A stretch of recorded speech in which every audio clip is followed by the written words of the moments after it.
This interactive online event is part of a continuing series of the Garrison Institute's forum, Pathways to Planetary Health. This whole series explores the moral, ethical, and human behavioral dimensions of the search for regenerative solutions. It is now my pleasure to introduce our guest for tonight, David Abram, a cultural ecologist, a philosopher and author, a walker in the wilderness, founder of the Alliance for Wild Ethics. David is known for connecting the philosophical tradition of phenomenology to ecology. He is a progenitor of the ecopsychology movement. His books, Becoming Animal and Earthly Cosmology, and The Spell of the Sensuous, Perception and Language in a More Than Human World. David, we are so delighted that you can join us today. And I want to start with this beautiful, so important phrase, more than human world. So tell us about that. Oh, well, when I started writing my first book, The Spell of the Sensuous, I found myself increasingly frustrated by the paucity of our vocabulary, by the lack of good ways or terms and phrases for speaking of nature. The term nature itself was so readily juxtaposed to culture as that which culture is not. So you had culture on the one side and nature is everything out there that we go out into. And I knew that's not quite what I wanted to speak of. There weren't a lot of other words, and I was astonished by this. I started writing about, human nature, to say that we're nature too, and non-human nature. But then there's still that divide, like a fence between the human nature on the one side and non-human nature on the other side. And I realized what I'm interested in is a sense of nature, or the wild, or the breathing animate earth, as that which contains the human, with all of our culture, all of our technology, all of our creativity, is held within, nested within, and permeated by the animate earth. But that earth, that nature which holds us, also exceeds us. It's always more than just us. So I was really trying to speak of a subset within a larger set, the human as a subset of, and human culture all as a subset within the wider set. So I realized, why not just call it, there's the human world, and then there's the more than human world, which includes the human, but always exceeds the human. And so I coined that phrase, the more than human world, to speak of that, of nature in that much broader and fuller sense, as something that contains us, all of our audacious creativity and culture, but always exceeds us. Now, recently, there's been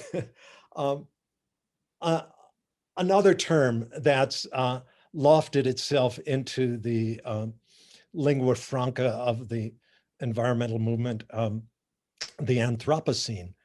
And this is kind of interesting. I've got many, many friends and colleagues who celebrate this term, which also speaks of the human as deeply a part of the animate earth. But it's kind of problematic for me, because it suggests, the Anthropocene suggests, that the human is now, in this new era that is now upon us, that the human is coextensive with the rest of the biosphere, that it's really a human world. Anthropocene gives our name now, not just to this era, but says in this new era, there is no more than human world. That is, there's nothing that exceeds the human here on Earth. The human is has reached its tentacles, our tentacles, into every nook and cranny of the real, including even the farthest stretches of the atmosphere and the oceans. Um, and I think that's kind of a goof, mostly because it precludes any step back toward restraint and real humility. It says, yeah, that it's kind of like that old storekeeper's phrase, you broke it, you own it. Well, we broke this biosphere, so now we own it. It's up to us to do with it what we can and to engineer it, basically to serve our own purposes. And I think that's a horrific mistake. Of course, the guys and gals who coined this term, the geologists, Crutzen, Stefan, the others who coined the term Anthropocene, were not poets. They were not attending to the the deeper felt associations and implications that go with this word and the metaphoric resonances it had. They didn't seem to realize that very quickly the term Anthropocene could begin to be felt as a kind of aspirational term. Yes, let us now be as gods. We now have to take the reins of this biosphere. So like I said, I think that's really unfortunate and right. massively problematic. I think it's proposed as a recognition of our impact, but I want to go back because we are constrained by the English language right now, and we're constrained by, about the weird culture. So weird is an anachronism that stands for Western industrialized, I forgot what the E is, rational and developed. Anyway, it's the prosperous West. And it's a very limited worldview. There's a very interesting field analysis of psychology papers in which they realize that essentially all psychology experiments are done on white graduate, white, it starts with white. They're done on white, Western educated graduate students. And therefore, it's actually a very limited set of mental perspectives. And they started taking some experiments to indigenous people and realizing that we were not understanding the full range of human potentiality. So what are some of the other words that, you have to translate them in English so we understand them, but what are the other ways that indigenous peoples think about this magnificent whole that we're part of? What are the words they use or phrases? Oh, generally they're in most indigenous and traditionally oral cultures, there isn't even a word to name what we would call nature because it's just, it's everything. It's what there is. So you can't step back from it to talk about it as if it's one thing. It's a bit strange with us. We speak of the environment as if it's one thing. And we take all of this outrageous multiplicity of shape and texture and color and voice and flatten it all down into this one thing, the environment, which puts it all in relation to us again. There are terms that gesture toward it, but yeah, if I could just dial back a moment and say one word I would like to float, and there have been a lot of my colleagues have been suggesting other terms for, what we're currently calling the Anthropocene. As you said, it's meant to name our largely deleterious influence upon the living systems of this planet. I think it's a pretty good name for the era we're just emerging from. We've privileged the anthropos or the human for the last couple thousand years, thinking that the world was put here for us, and other animals here for us humans to use for our own purposes. Yeah, Anthropocene could be a decent name for that whole era. But now we're beginning to realize what we've wrought. And it's so horrific, the number of cataclysms uh, snowballing on every hand, intensifying what's coming down in the oceans, what's coming down in the atmosphere, the loss of habitat, the outrageous number of species biting the dust or being pushed to the very edge of oblivion and then kicked over that edge by our lifestyles, not because we humans are mean, but because we're kind of oblivious and not really noticing these other shapes of sentience and sensitivity are really here with us in the world. So you use this beautiful word in the book Coming Animal, which is consanguinity. So Say it again. you use the word consanguinity. Consanguinity. Yeah. Consanguinity. Yes. It means sharing the same blood. Right. So let's talk about our consanguinity with this more than human world. Well, to speak of that, sharing the same blood, the same flesh, is to suggest that it is not our minds that really are abstract intellects that connect us deeply to the other species, to the plants, to the winds and the weather powers, but it's really our body that is our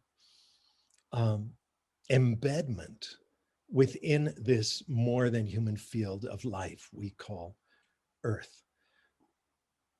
In the modern West, we've come to think of the body in fairly derogatory ways. We think of or tend to identify ourselves with our mind or with the spirit, uh, uh, as if mind, spirit, soul is some disembodied, utterly immaterial, ephemeral mystery that descends from some realm behind the stars and lodges itself in our skull. And we identify nonetheless with that ephemeral bit of fluff. And the body is taken and so often spoken of as a kind of exterior armature or architecture or a kind of robot that is deployed by the mind inside our heads. I wonder, it does seem to me that that bespeaks a massive dissociation, not just from our body, but from our animality, from the fact that we are creatures co-evolved here like all the other animals and co-evolved with those others, with hawks and ravens squawking as they swoop down overhead, and earthworms making their way through the soil, and hummingbirds and oak trees and humpback whales and spiders spinning their web in the corner of your apartment. We are co-evolved with and really are a variant of all these other shapes of sensitivity and sentience. And it's this bodily form, this two-legged, two-armed form that is our access to all these other styles of vitality and rhythm and dancing life. So what if we were to identify not so much with the mind inside our heads, but with our animality, with our bodies as the very body of the mind, you could say, that we think not with a little sentient spirit inside my brain, but I think not even just with my brain, but with my whole animate body, with my fingertips, which know much more than I do about the textures of the world, much more than my verbal mind does, just as my toes know more about the soil in tandem with those earthworms. Is it possible to celebrate our animality, not just to acknowledge it, but to honor it and dig it and realize that it's our body that gives us access to the ability to empathize with any other shape or style of life, to empathize with any other style of sentience, really. So And how do we drop this over-identification with ourself and our mind and expand our being to have that sense you're talking about? What do you recommend? well, that's a huge question. um, I mean, I think what I'm recommending first and foremost is just beginning to affirm and acknowledge that we are animals, one of the earth's animals, a very canny, crafty, sly, sometimes goofy, sometimes very gracious animal, but an animal nonetheless, and hence in many ways just one of the gang with the other critters. Um, Start noticing how much we have in common with other mammals, for instance, who share our bilateral symmetry. And yet most of them walk on all four legs. Wow, we've got four legs too. And yet at some point in our story, we stood up on our hind legs and balanced there and got used to balancing on our hind legs. Wow, at which point all the trees became our allies in verticality. In some ways, the trees all became really closer allies to us than most of the other animals because they're vertical like we are, which is weird among the mammalian clan. Um, that is, start noticing how much you share with the other animals, with the plants like those trees. Um, but also by virtue of being a body, not just in a body and not just having a body, but being a body, um, you have a lot in common with all these other bodies around, most of which ain't human, but not just the other animals and the plants, but the body of that mountain, the body of this storm cloud that is just now sort of barreling toward me from the Jemez Mountains in the distance. I'm speaking to you from the upper Rio Grande Valley of northern New Mexico, in the foothills of the Sangre de Cristo Mountains. This huge valley dotted with various native pueblos around of the Tewa and Tiwa speaking peoples. It's a gorgeous place, but a huge storm just before we got online and linked up with one another, Jonathan, started blowing and blustering and slamming the doors in my house. But yeah, that this body gives me a deep affinity with any other body, including the body of that storm cloud. And so I can, if I allow that I am a variant of all these other shapes, then I'm able to lean into, to suss out what's going on within those clouds. I can feel into the weather and suss out the mood of this roiling sky, as long as I allow that the sky itself is a body, that it's a kind of life, of vitality. But if I speak of the world just as a set of objects, basically inert or determinate mechanical processes, I can't really suss out Right. what's going on in some other object. I can't actually relate to an inert object or to a programmed set of mechanisms. But if I allow that it's all alive, it's all flesh, that this two-legged, two-armed form is just my smaller body, but the earth is my larger flesh, this immense spherical metabolism in which our individual physiologies are all embedded.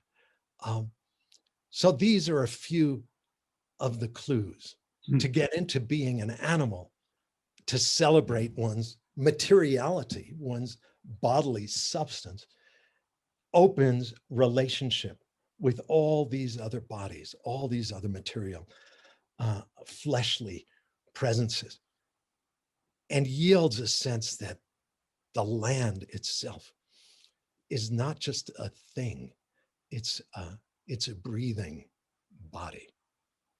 And now we know this so much more from knowing about the intelligence and relationship of forests and how they're all woven together. That there are vast webs of this. You know, when Darwin in the fifth edition of Descent of Man described the survival of the fittest.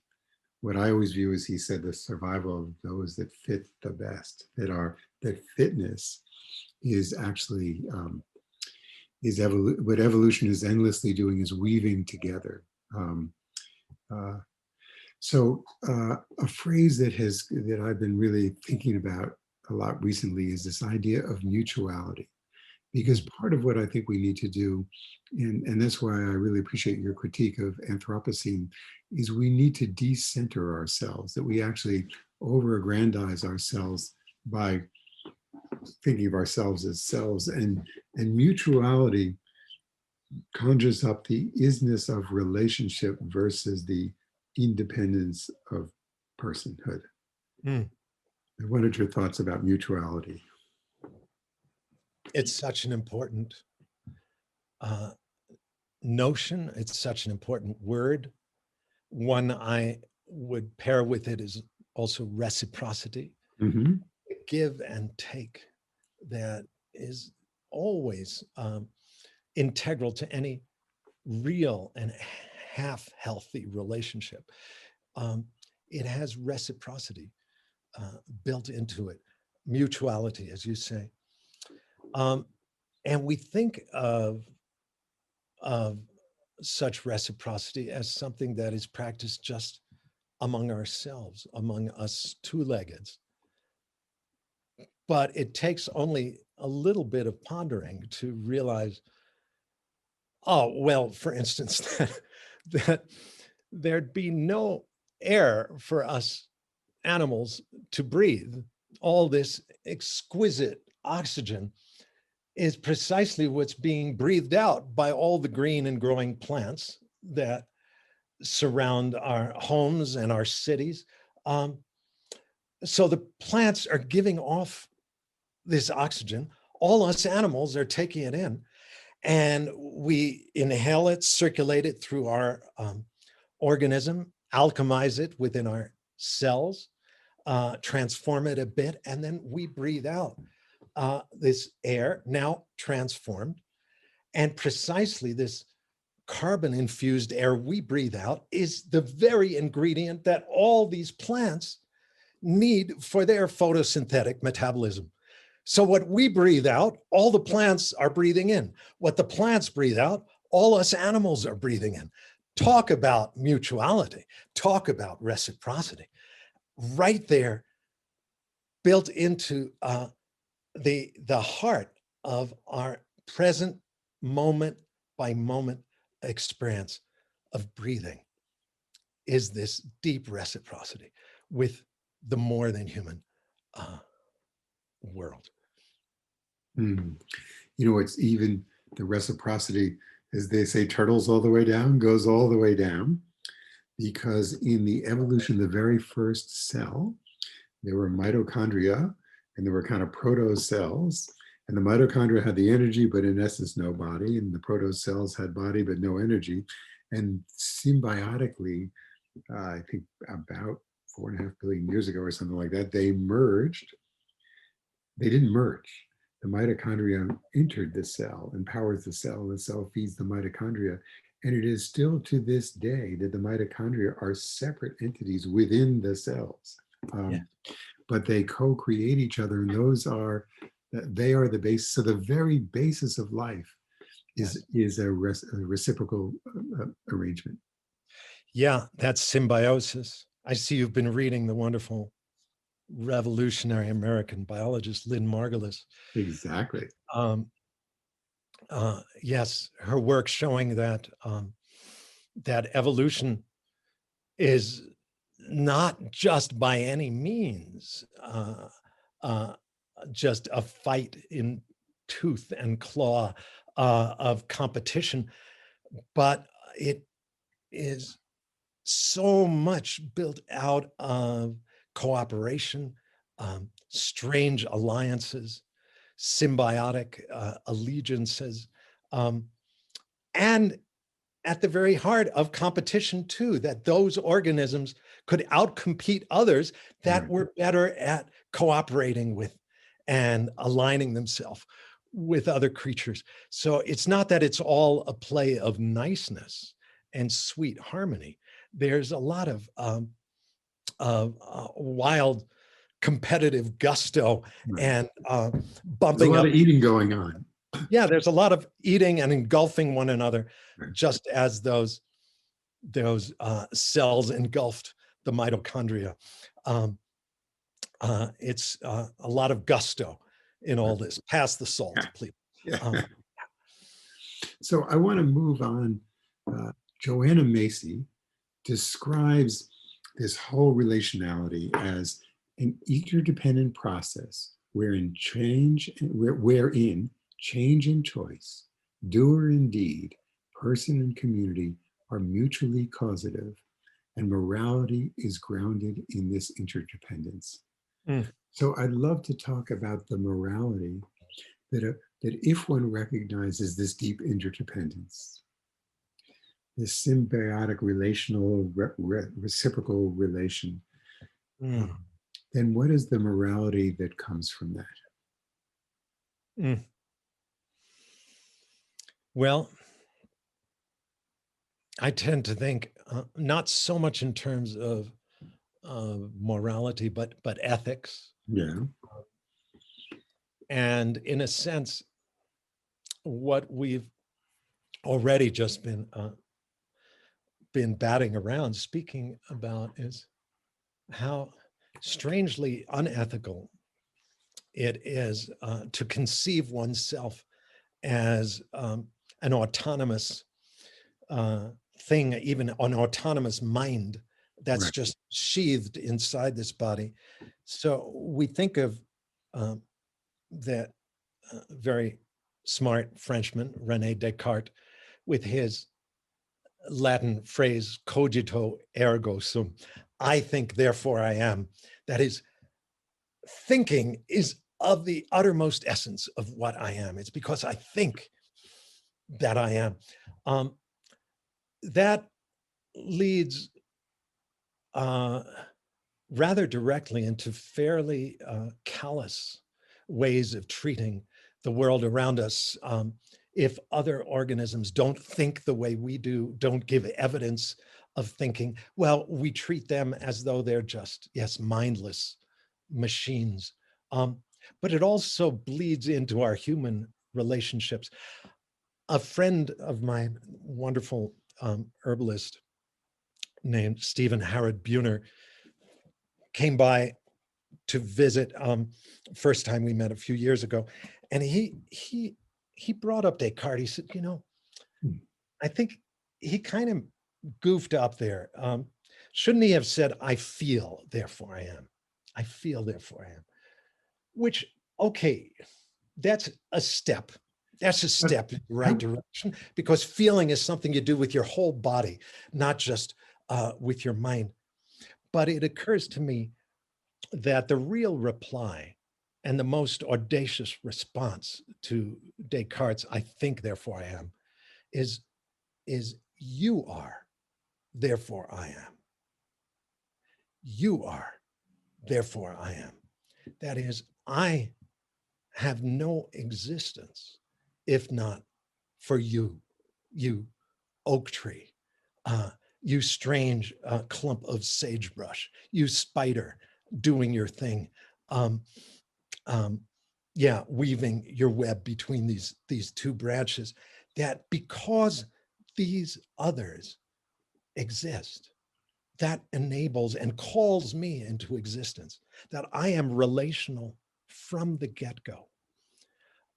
So it's a way of thinking to notice again and affirm one's embodiment and hence one's embedment within this blooming, buzzing proliferation of shape and color and rhythm that we call Earth, is to say and recognize that we exist only by virtue of all of these other dancing styles of experience around us, including the plants, including the fungi, including all the other critters, but including as well the mountains and the rivers, forests, yes, but also the storm clouds, also that blue sky, also this blizzard of snow bursting open around me. So it's to recognize that, yeah, we are pretty interesting, unique beings with wonderful capacities, just as frogs are very interesting with their own dazzling capacities, and apple trees able to make apples out of their own limbs. Whoa, I can't do that. And that raven is able to fly with its own limbs. Geez, that's astonishing. To realize that we are unique, but each being's unique in its own way. And to get into that and to recognize that healing, in a sense, the duality between the mind and the body, and saying, it's this body that is sentient and that is speaking right now. Healing that duality is not a way into oneness, that it's all one. It's rather a way back into multiplicity, to discovering the outrageous and irreducible plurality of life, the multiplicity of the real in its wonder. Yes. And that wonder is very robust, but maybe fragile. I had previously a guest, Tony Hiss, who said that if you were to drive a car from the deepest part of the ocean to a mile above the highest mountain, that Mount Everest, it would take 20 minutes. That's how thick the whole realm of life is, this thin layer that covers the earth. And so there's really a miracle in this interaction zone, this zone in which all this beauty and biodiversity, richness takes place, is in this very, very thin zone. It's a very precious thing. There may be lots of other ones in the universe, but we don't know about that. But from what we can tell, this is a very, very precious thing. So I want to go back to the morality. So I do want to, before we leave it, link to what you were just saying with your other guest, Mr. Hiss. Tony Hiss, yeah. It'd be important to journey not just to the top of Mount Everest, but because that's not where life stops. No, he said a mile above, but keep going. Oh, good, a mile above. Yeah, because it turns out that this invisible atmosphere that stretches, yes, from the surface of the ground up to those clouds, lofting all those clouds, and then stretches many, many miles above, above there. That we had taken all that to just be, a bunch of gases that happen to be drawn to Earth by Earth's gravity. But it's just in our own lifetimes, Jonathan, that we humans have begun to realize that the air is actually percolated into being by all of the organic life on Earth's surface interbreathing with one another, that all of us in this grand conspiracy, we could say, conspiracy meaning breathing together, conspiring together, interbreathing with the plants, us animals, interbreathing with the soils, interbreathing with the oceans, percolate into existence this invisible medium of air that we had taken so much for granted, thinking it was just, a bunch of gases, but it was James Lovelock, Lynn Margulis's great collaborator and colleague in the Gaia hypothesis, who sampling the chemical constituents of the air discovered in the late 60s, early 1970s, that the atmosphere, the composition of Earth's atmosphere was very far from equilibrium, very far from that. Various gases were present in proportions that should be canceling each other out, bringing themselves to a kind of stable equilibrium. And yet it stayed in this very non-equilibrial state continuously. How was this possible? And that led Lovelock to realize that the atmosphere was being generated and monitored and modulated by all the life down here, interbreathing with one another, that the air is the very signature of a living planet, that it is a living organ of the earth. So we might sense it as a very thin layer, but for our perspective, down here in its depths, we don't even really live on the earth. We live down here submerged in this invisible mysterium we call the air or the atmosphere. We live inside a breathing earth, not on its surface. So I wanted to mention that because I think that experience of being inside something, like in the belly of a beast, or in a vast story that is unfurling itself all around us, and we are just one of the characters, and that blade of grass is another key character, that this is a sensation and a sensibility very close to that of our indigenous oral ancestors and to the indigenous traditional native sisters and brothers still among us in this world. That sense of not just being on the earth, but in the earth. And actually, that story expands to the whole universe. So it's a way beyond. And I think the key to the story is decentering.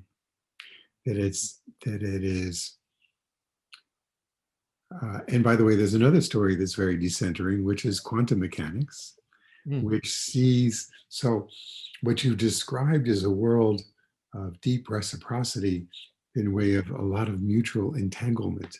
And what we see in quantum mechanics is that actually the nature of nature is that it is not solid and mechanical.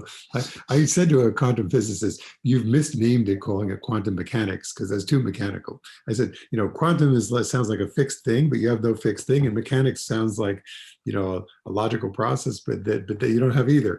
I said, so you have the wrong name. He said, you don't understand it all. Like, of course we have the right name.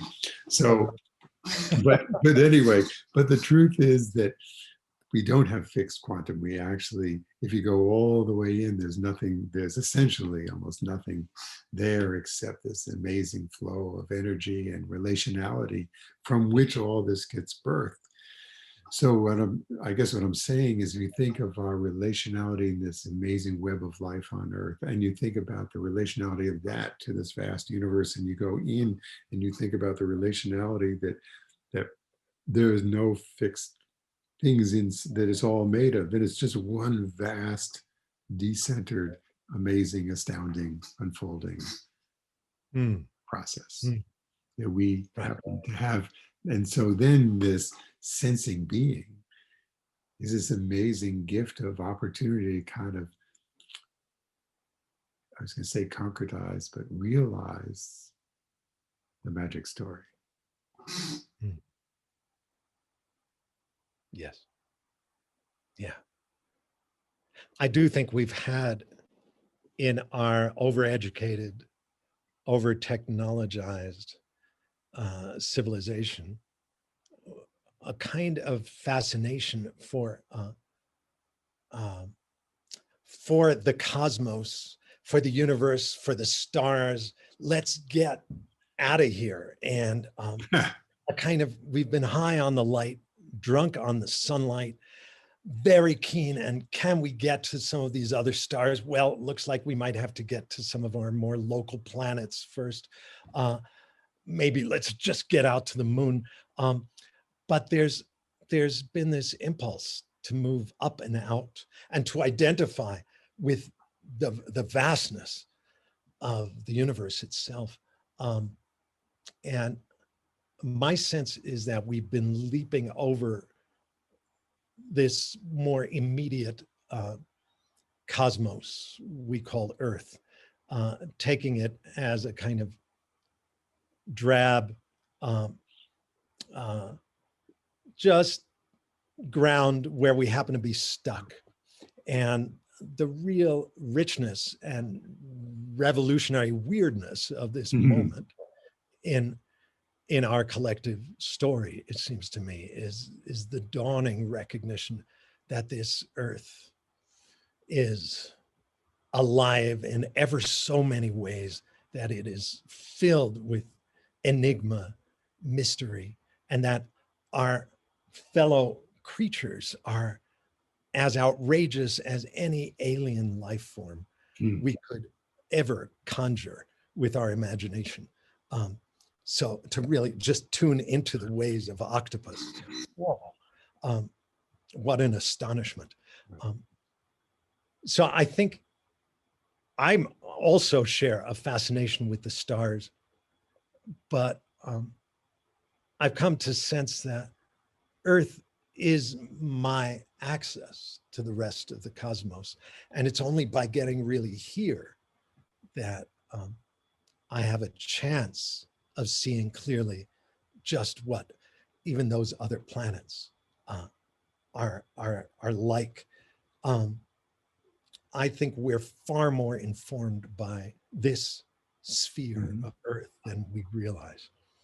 So I'm going to get to some questions soon, but I want to ask you one more question. Sure. Would you tell us a story, anyone, about a journey to meet a shaman, a wise person somewhere in the indigenous world, somebody who had a mind of you, or it can be many, you can tell many stories, as many stories as you want, that saw the world in another way?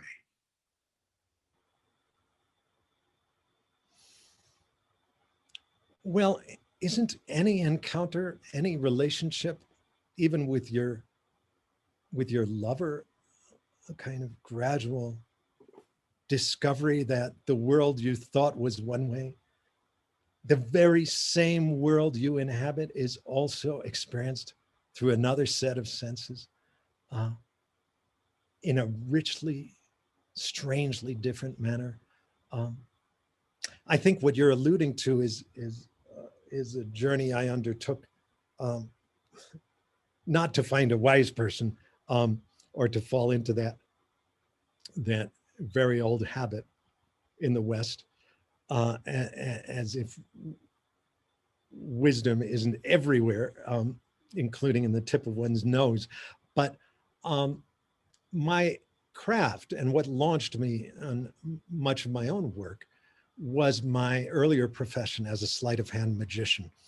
I was house magician at Alice's Restaurant in that storied establishment in New England. You can get anything you want. At Alice's Restaurant, excepting Alice. But she was a wonderful boss. I'd arrive each day and say, "Hey, Alice, what's cooking?" And she would say, "Hey, David, how's tricks?"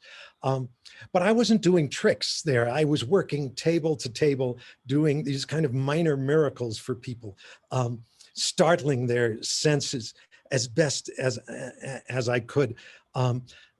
Sleight of hand is really, it's a set of mudras. It's a set of hand gestures by which you coax the spirits close, that maybe they will come and descend and start making very magical things happen.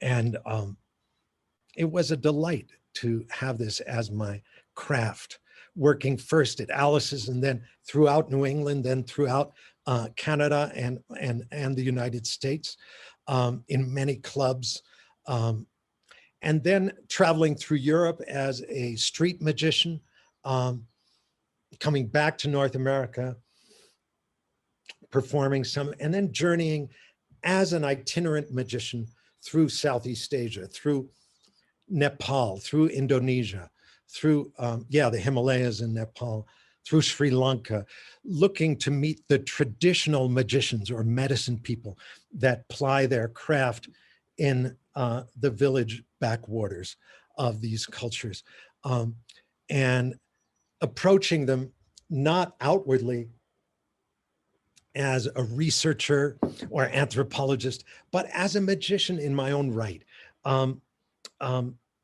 and trying to pique their curiosity with my own sleight of hand skills. And in fact, this was very successful. And sleight of hand proved to be a kind of skeleton key, opening up the inner sanctum of these cultures so weirdly different from my own. And I got in way over my head, drawn into contact with some of these outrageously bizarre individuals called dukuns in Indonesia, called zangkris in Nepal, these medicine people, or shamans, or sorcerers, and being asked to trade magics with them, asked into their homes to even participate in their ceremonies. And I learned so much. And it transformed me and transformed my life. Ostensibly, my journey was looking to meet them in order to study the uses of magic in medicine, in folk medicine and healing, because these magicians were the healers for many villages in their vicinity. But it turned out, much to my surprise, that their ability as witch doctors and healers was not their primary role in their communities.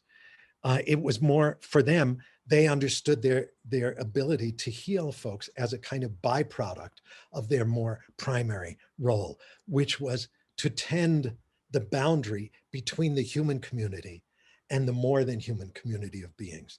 The community that includes us two-leggeds, but includes as well all of the other walking and crawling and slithering and swooping, squawking folks who dwell in that terrain, and all the rooted peoples that grow and leaf out and drink the sunlight in that valley, but also the weather powers and the storm clouds. These two were assumed to be alive, awake, aware, and the mountains themselves, and the rivers, and even dry riverbeds were assumed to be living, sentient powers. And the magicians were those folks who were most attuned, most susceptible to the solicitations of these other than human styles of life and vitality. And this became their responsibility to tend the boundary, the relational membrane between the human world and the more than human world in which the human gang is embedded, making sure that the human community never takes more from the land than it's returning to the land, whether with prayers, propitiations, praises, and but offerings of sustenance and nourishment to the forest, to the other animals, even to the local insects. So this is the primary work of the magician in a genuine culture, in a healthy culture, I came to realize. So that's one small bit in response to your question of how I stumbled into my work as a cultural ecologist and my particular fascination with what we could call the ecology of perception, or or the ecology of sensory experience, the way our animal senses, our eyes, our skin, our nostrils, our ears bind our individual nervous systems into the encompassing ecosystem. But my fascination with sensory experience and perception comes from my earlier work as a sleight of hand conjurer.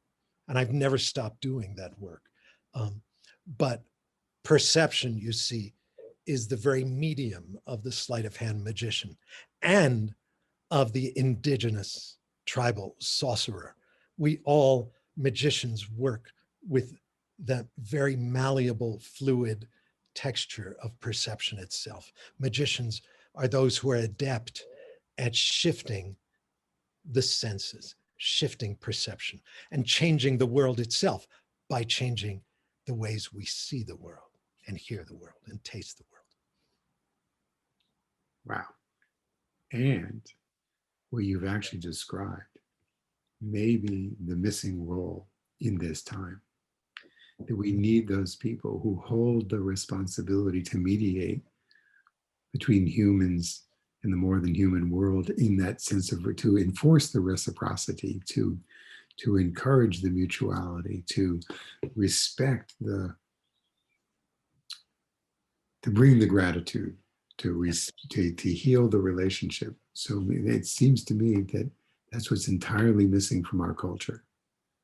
Yeah. And might be the lessons of that might be the pathway back to balance.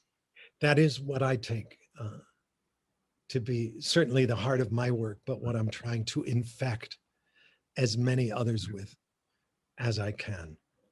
Just the importance and ethical primacy of that work, particularly for those folks who are a bit more sensitive than others, the empaths, the folks who feel others in, even when they don't want to, others percolate through your organism. It's kind of problematic in a culture that assumes only humans are really awake and aware and conscious.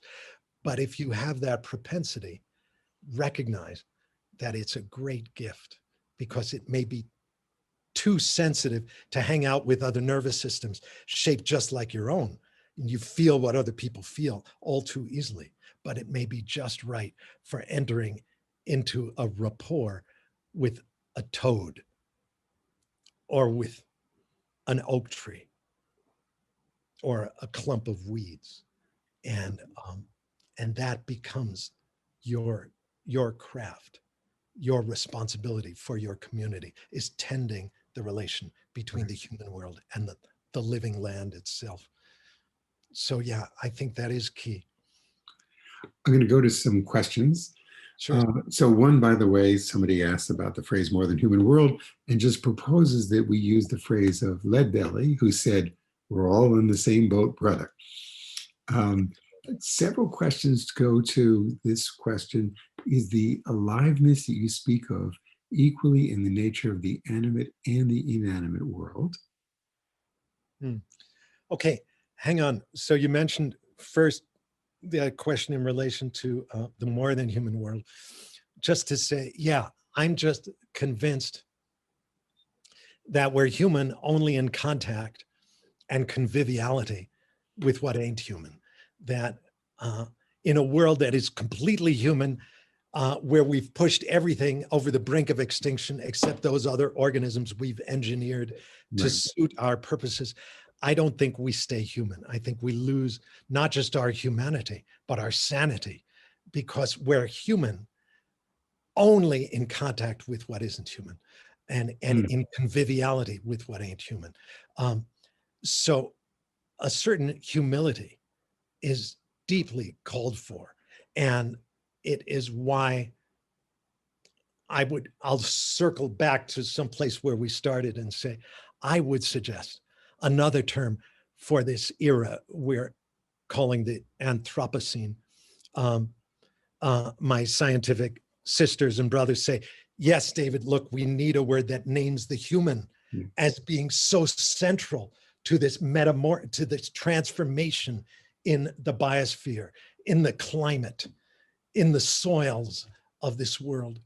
And so I think, all right then, instead of using the word anthropos, why don't we work with the word human and the fact that the word human is cognate with the word humility? Why don't we call this era the Humilicene, the era of humility? And some people say, oh man, that just doesn't sound right, Humilicene. It sounds too much like humiliation. To which I reply, yeah, just right, because we ought to be humiliated by what we've wrought. And we need to step back and practice a new kind of restraint and deep humility in the face of this world of wonders, where there are so many other powers and beings that we are beholden to. And we need to walk with real care for our relationship with all these other beings.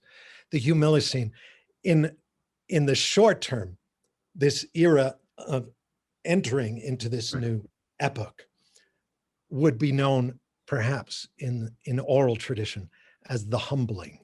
Right. That's the era we're living through now, the humbling. Yeah. So a question says, I'm stuck pondering the neurobiology of predation, social hierarchy, herding, and they seem to operate preconsciously in our culture, and we are violent, etc. So what do we do about that? Can you repeat the question? Yeah, I'm stuck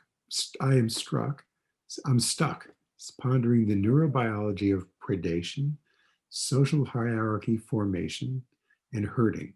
They operate so rapidly, so preconsciously, that cultures and consciousness can't seem to prevent this violence and from happening.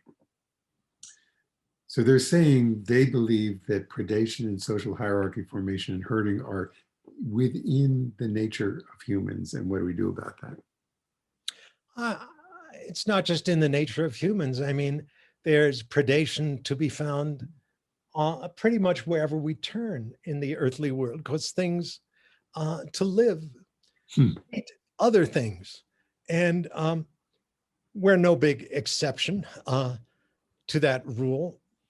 But as we were saying before, Jonathan, there's also a tremendous amount of alliance, symbiosis, friendship also in the more than human world. Can we get out of our propensity for scapegoating and always, when times get tough, looking for someone to blame and try and inflict as much pain as we can or bomb them to smithereens?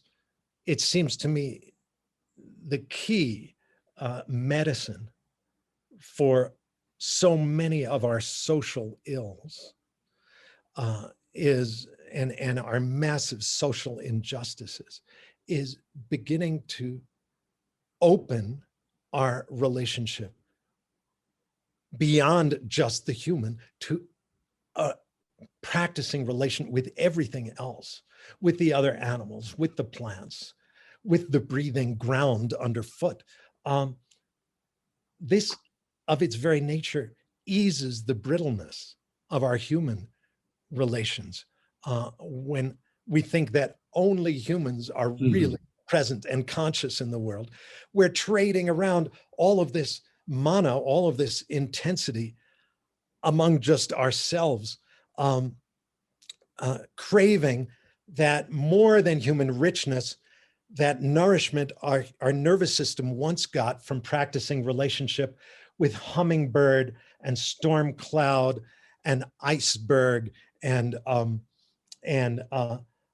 clumps of sagebrush and aspen groves and humpback whales. And suddenly we're born into a culture that thinks that only humans are really creatively present and awake and aware. And so the only place I can turn for relationship is toward another person, another human.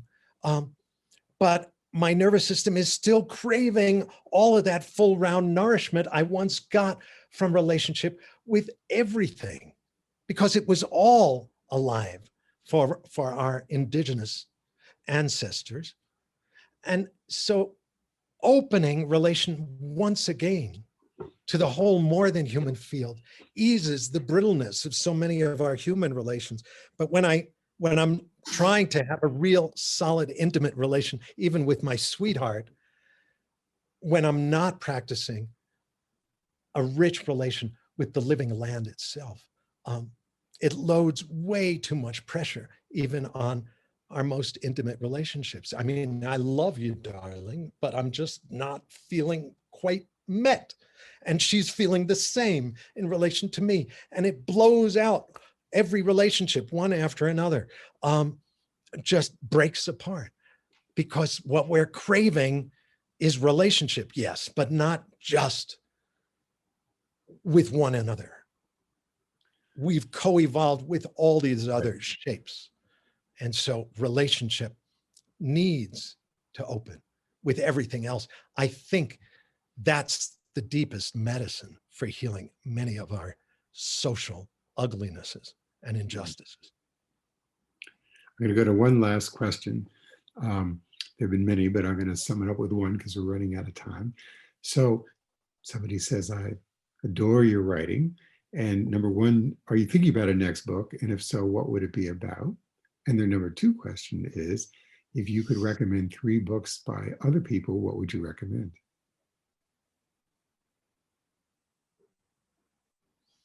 So first, are you thinking about yes, writing a book? I am. Yeah. I don't primarily think of myself as a writer, but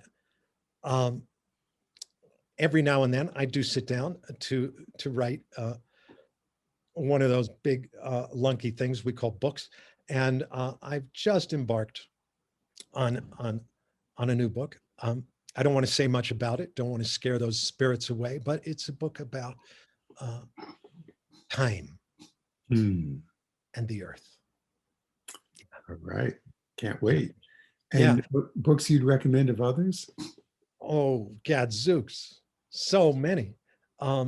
Much as I want to, mostly recommend that we put our books aside and unplug our computers and step out of doors and start dancing with everything else, I do love the written word.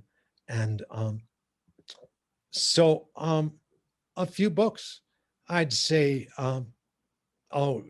dig in on my friend Richard Powers' novel, The Overstory, or this other audacious counterpart, one could say, by Rob McFarlane called Underworld. Those are 2 recent works.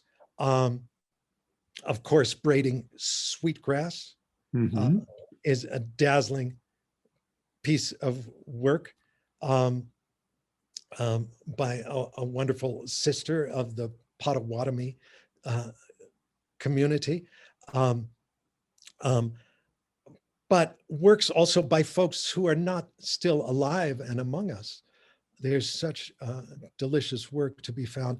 I'd want to recommend people read some of the early novels of Jean Giono, great French novelist. His novels of the 20s and I think 30s, particularly one in translation called The Song of the World, and another called Joy of Man's Desiring. Or a book by Elizabeth Marshall Thomas called Reindeer Moon, or a book of poetry by Gerard Manley Hopkins. But I could go on and on, so you maybe better stop me. So thank you. We're gonna, I just had a thought, which is there's a